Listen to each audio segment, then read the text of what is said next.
Hi everybody, it's been quite a while since I've been on here. My name is Terry Ryan. This is my channel. I created this channel to promote my book, which is I Survived Domestic Violence and Stalking. Had this published a couple of years ago now, but I still have plenty of them available. So if you'd like to purchase one of my books, you can still get it overseas on Amazon in USA and Mexico. If you live locally, they're sold in Swirls in High Street, and you can just go in there and ask Jodie. She'll be more than happy to help you. Also, you can contact me through this YouTube channel. You can send a message down below, or my Facebook page, which is Terry Ryan Author.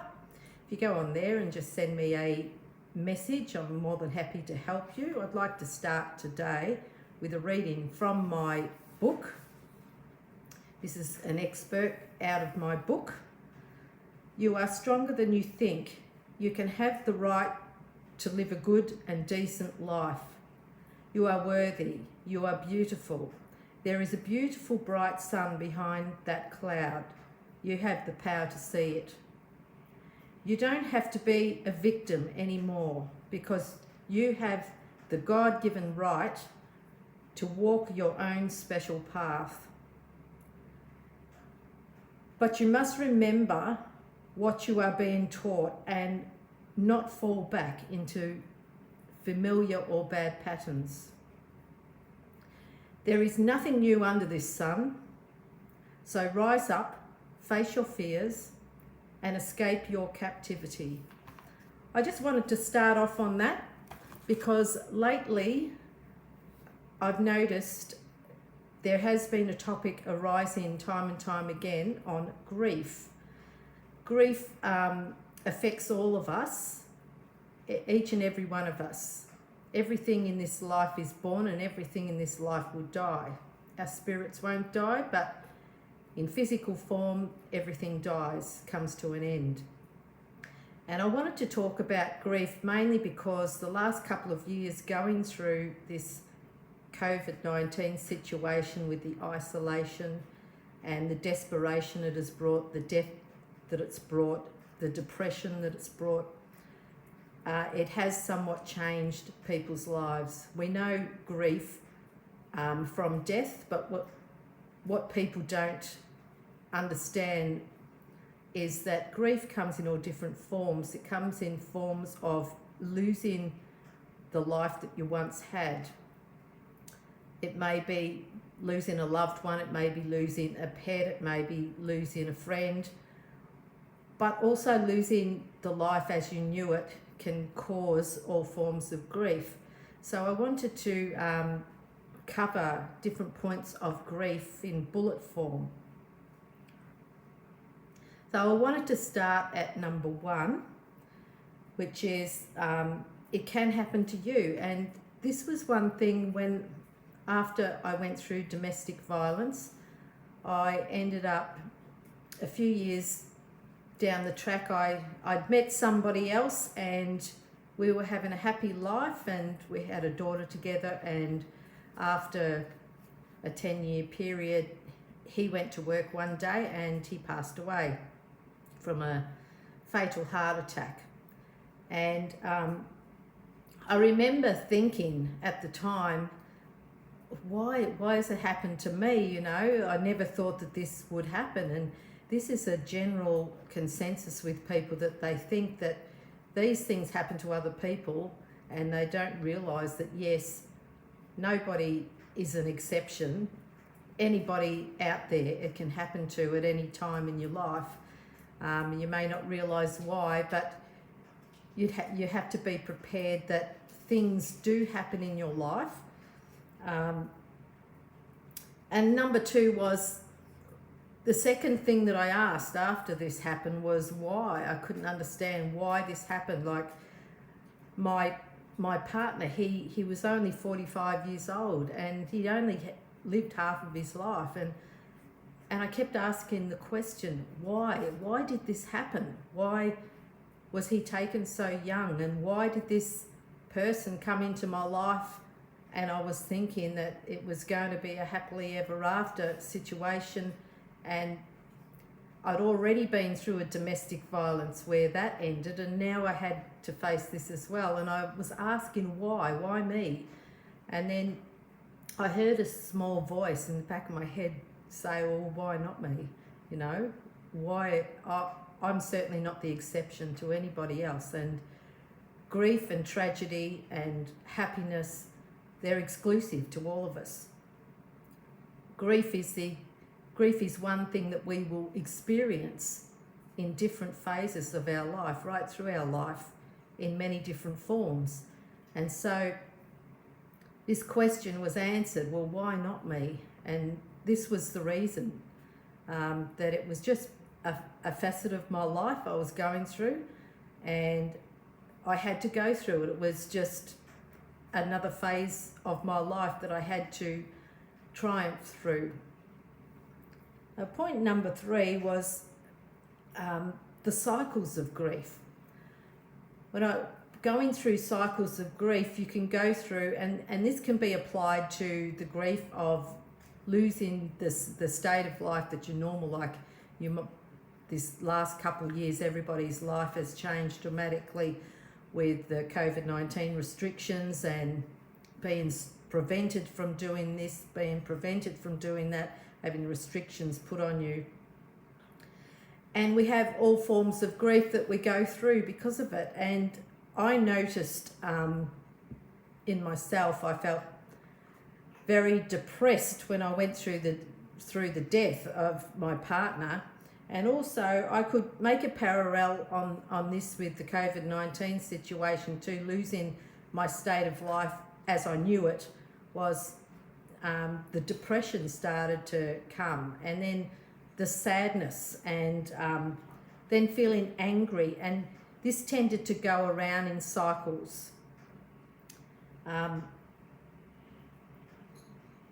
it had repercussions too, and the repercussions of grief is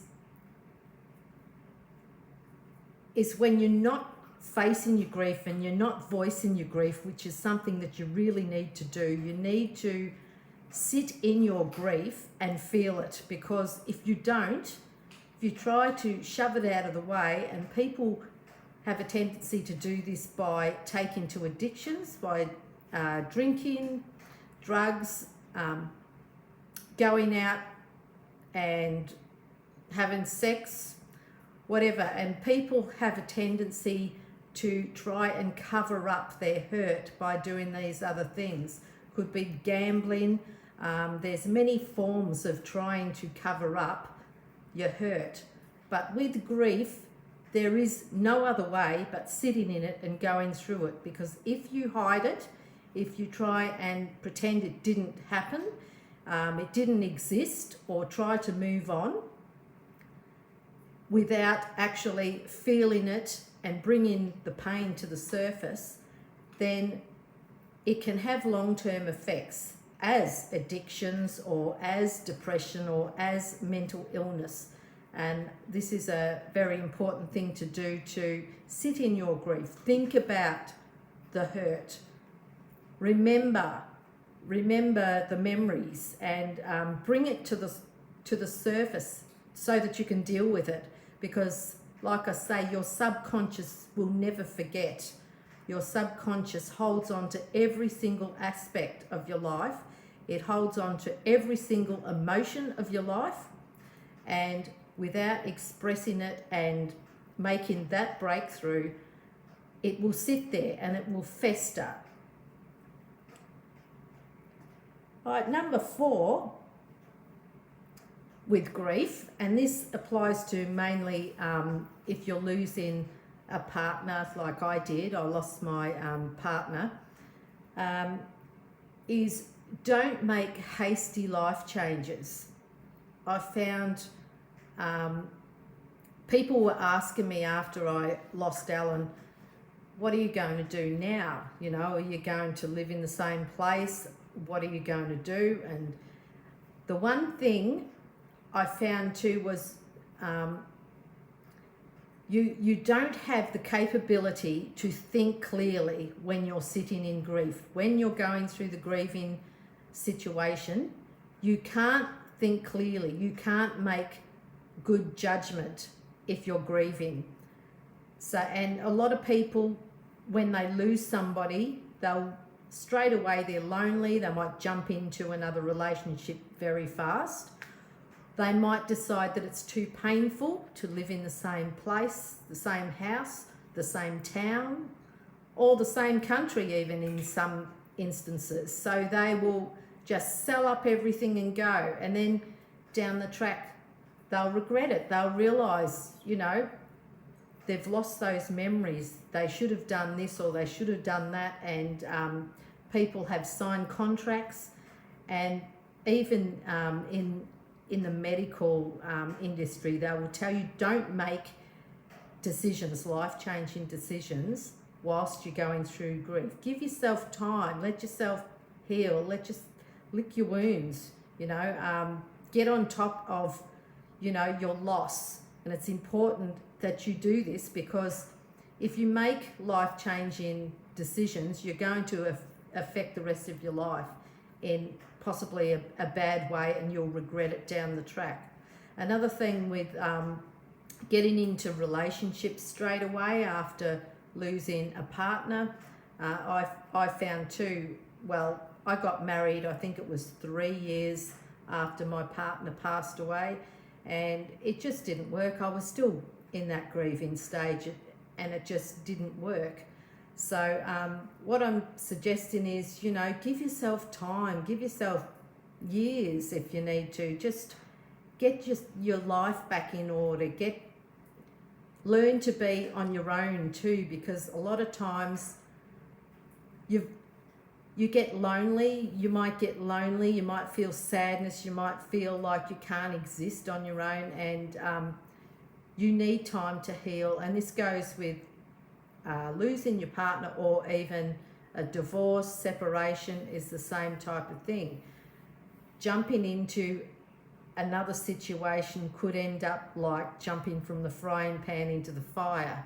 So it's important to get your legs under you and just heal, get used to yourself, love yourself, and look after yourself, and feel your life as it is. Learn who you are, and it's important to do that after you have a loss like this. The next one I wanted to talk about was physical symptoms of grief. Physical symptoms can come in all forms. After I lost Alan, he passed away through a fatal heart attack. And I found initially that first shock and everything, that first week after I lost him, I was kind of in a limbo through the shock, but I was suffering the chest pains. I had emphatic chest pains. And I thought that I was having a heart attack. I had to go to the doctor, and I had no idea that grief can do this. You can actually take on some of the symptoms of what that partner passed away from. You may not be able to breathe properly if it was like a respiratory thing, or you may have a really bad migraine or something if it had something to do with the head, or in my case it was heart attack, so I had chest pains. Another thing you can have is insomnia. You can have vivid dreams too. If you're dreaming, you can have vivid dreams and actually see that person in your dreams, and it's my belief that this is the way they tell you they're all right, and they'll come to you vividly. I remember one vivid dream after my father passed away. He passed away not that long after I lost Alan. My father passed away too. I remember a vivid dream of him coming to me, and he had another woman with him at the time, and at the first look I thought it was my mother. Then I looked closer, it was my grandmother. But in this dream she had dark hair, and in reality, in real life, I'd never ever seen her with dark hair. She always was grey, or she always had the white hair, and she put the magic silver white in her hair with that little purple tinge that the old ladies used to do back in those days. And I remember looking at her and realising it was my grandmother, but I'd never seen her looking so young, so virile and happy. And my father too, he had completely dark hair. He didn't look the sick, frail man that he had when he passed away in the hospital.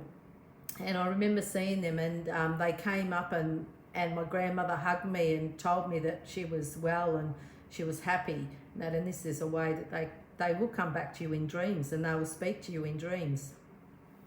So we are spiritual people. We do die of the flesh, but our spirits do live on. So, but we can have these physical symptoms that happen with grief, and if this happens to you, it's a direct result of your grief.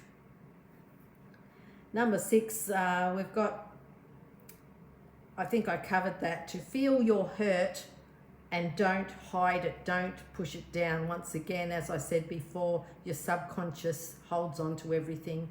You need to express your feelings, you need to express your pain, because if you don't, if you push it down and hide it, it will come back to bite you. In fact, I remember once in my first marriage with a domestic violence, going to a marriage counsellor, because I remember at the time, my husband at the time, he was a narcissist, and he used to say to me, you know, you're not trying enough. Needless to say, it was him bullying me, him pushing me around and being violent to me and abusing me. But he was telling me it was my fault and that I needed to go to a marriage counsellor. So I did go to this psychologist. I remember one thing she said to me, and it always stuck with me. She said, you're the type of person, you stuff your emotions into a bag, you tie it up several times, and then you kick it under your chair and you hide behind that bag of emotions. I remember it always stuck to me, that saying, and I thought, that's so true. That's so true. But what happens in the end is you can do that. You can pretend as much as you like, but once again, your subconscious knows, your subconscious is there, it holds on to everything, and eventually one day it's going to come out in a bad way. So it's important to let your emotions out and not hide your feelings. Just sit in your grief. Let yourself grieve. Give yourself that. Another saying I always said was, God gave us tears, so why waste them? I mean, he gave us tears for a reason. Gave us tears, that it was the valve to release your feelings, your hurts. All right, the next one I'll go on to is life goes on, and sometimes you feel a sense of abandonment. The person who has grief, you can feel abandoned at times. I remember I went to the funeral of Alan, and the week before the funeral, I had friends and family rallying around me the whole time, and nobody left me on my own. They were concerned about me.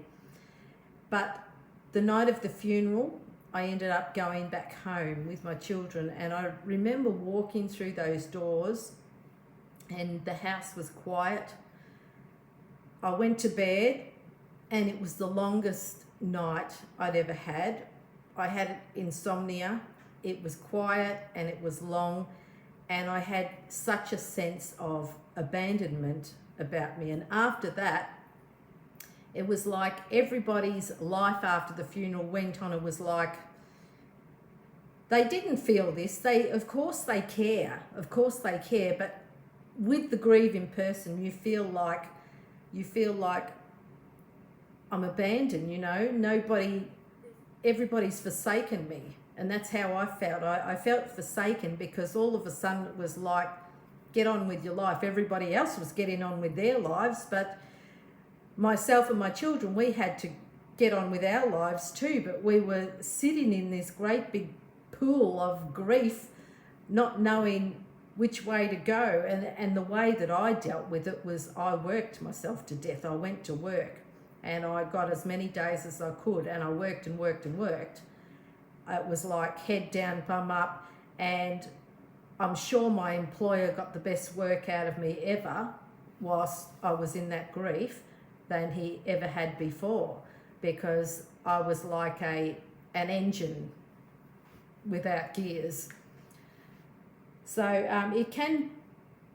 that was the way I got through it, but many other people get through it other ways. And a problem of this also, not dealing with your grief, is you can turn to addiction, you can turn to bad company, you can turn to other aspects that are going to hurt you.